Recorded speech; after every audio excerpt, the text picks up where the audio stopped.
So obviously, I'm originally born and raised in Iran, the Islamic Republic of Iran. Right. I discovered you whilst I was there, just around, I think I was 14 years old maybe at the time. I discovered you through my guitar teacher, and he gave me, like some bootleg MP3 covers of some of your albums and whatnot, and I had the bootleg DVD of your first your very first DVD, actually, from World Misanthropy. Misanthropy. Yeah. That's right, yeah.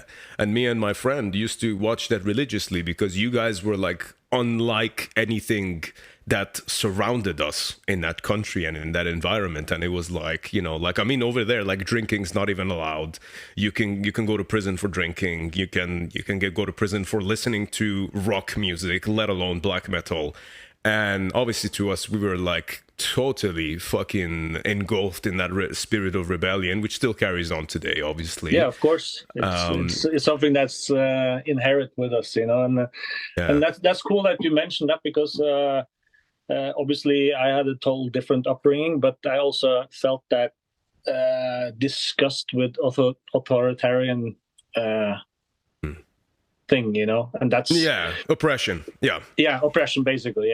So but there's different levels of it, and I cannot even imagine how it was for you guys, but we had it pretty easy here in comparison, I bet. But at the same time, the foundation is very similar, that you I think so. That you want to rebel to something that someone is telling you, oh, you cannot do this, you can only do this. And that's like, to this day, if people tell me that, I'm going to do the exact opposite. That's just how I am. Brother, I relate to that so fucking much. It's like every cell in my body operates in that way. It's really good. And I think that's what's great about it, And again, being rebellious isn't just about, drinking alcohol and then causing mayhem, because that's the thing that to us at the time seemed so fucking bizarre, because we'd never seen anything like that.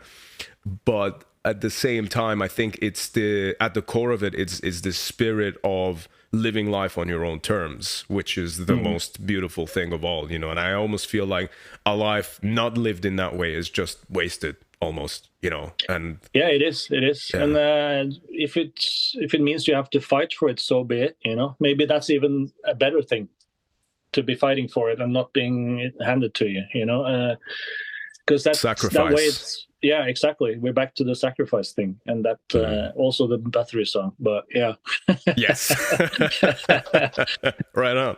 The thing I will say though, man, is I guess this might be somewhat of a controversial area. I don't think it should be, by the way. I think this is something everyone should be discussing. But I'll ask you this, because I know that you're someone who, let's say, from age 14, I believe you said you sort of rejected religion, and I remember age 6. 6. Okay, yes. Well, I'm 8 years off. That's even better. Because I remember you saying that in the interview. I think on that particular DVD, saying that you rejected religion at that time. And that was something that, to me, being surrounded by Islam, was probably more focused rejection. But I remember when I was about 6 years old, because I grew up in what we call around here the Bible Belt. And right. To be interacting with other kids my age, apart from playing football and skis and stuff like that, there was like something called Sunday school, but it wasn't a Saturday, so it was called Saturday school, and It was basically religious. But I wasn't brought up religious, but that was the only way for me to interact with other kids my age. So, but obviously it was religious. So if I hadn't been there maybe 2 Saturdays in a row, I didn't get as many stars in my welcome card, So I wasn't as good as the other kids because I hadn't paid attention. I was away for more than the others. And that's how I realized, okay, so I'm not as good as the others in the eyes of this religion, That's how I figured out, you know what, fuck that. I didn't say that, but subliminally or subconsciously, I knew there was something weird about this, being treated differently because you wear differently already, So that's how I kind of figured it out pretty early on, that this authoritarian, especially from a religious point of view, is like fucking bullshit, man. So that's and then later on, I used that feeling when I had back then. I used that to utilize the somewhat the lyrical concept of Insorted Diaboli, you know, and it just, the verse just poured out of me, because that's just, it was easy to write about, you know. It was something that was self-explored, and I could take it any direction I wanted, and the other guys was cool with it, you know. It's like, you know, because everybody has somewhat of a similar upbringing, you know, especially with being told what to do and what not to do. So you could bring everybody's feelings into that concept, and I think, you know, that's, by the way, an extremely valuable thing, you know, and you know, and these are things that might seem pretty to talk about, you know, saying, oh yeah, living life on your own terms, but it's another thing to actually live it and you know, and do the work in that realm. And obviously, again, something I totally relate to. But what I will say is, you know, like religion on its own, if you just want to look at it as a thing of like, you know, it's an individual thing, I've grown to see that maybe it has benefits for some people. What I don't like about it is the fact that it's shoved down other people's throats. Exactly. And you know, and you know, I will also say this, that the freedom that I've gained from rejecting that, and I'm sure you have as well, is something that I carried with me into the current era of the world and the modern times.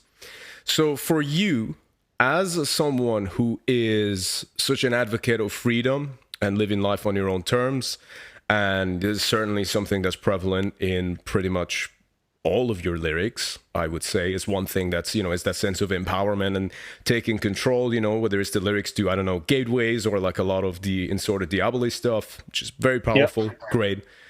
How do you respond to the way things have been in the last few years, where that herd mentality has sort of taken over things in to an extent that perhaps it never had done before? So we find ourselves in the situation where that authoritarianism that you speak about is the most it's ever been prevalent, not just in Middle Eastern countries, but all over the world, especially Western countries. How do you find that you personally sort of deal with that?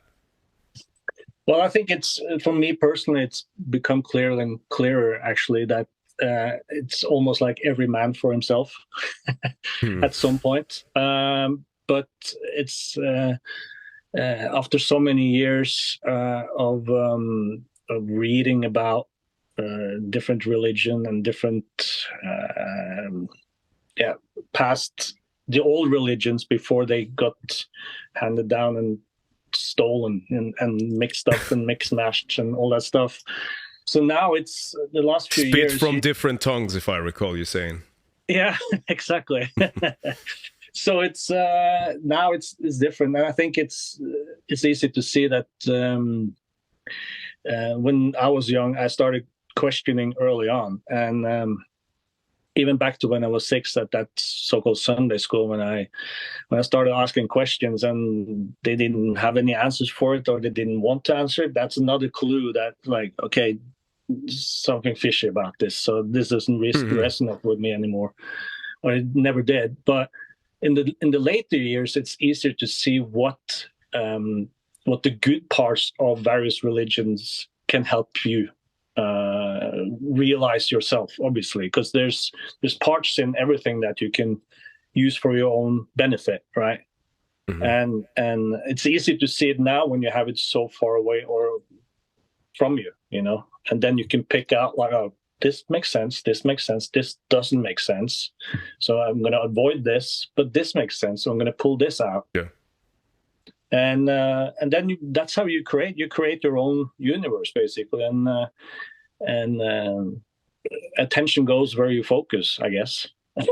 So if you focus negatively, no matter how positive that religion sounds, you're not gonna get over that hurdle because your mind is still in the negative default setting. So it's whatever you have to do and to make yourself a betterment of yourself, basically. That's important. So there's a lot of stuff that we can pull from different various teachings and whatnot, but it's you come to the conclusion that you can only take care of yourself, and if you can't take care of yourself, how the hell are you going to be able to take care of anybody next to you?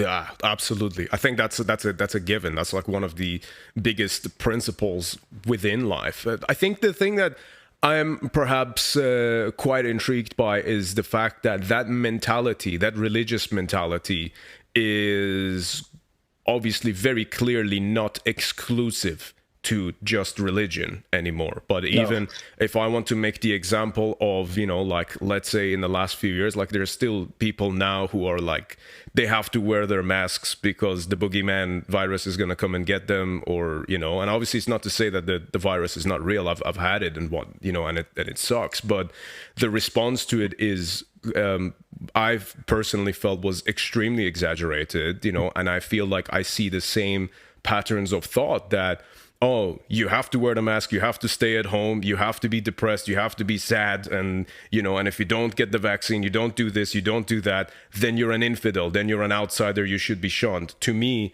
that's exactly what I experienced growing up in a Muslim country.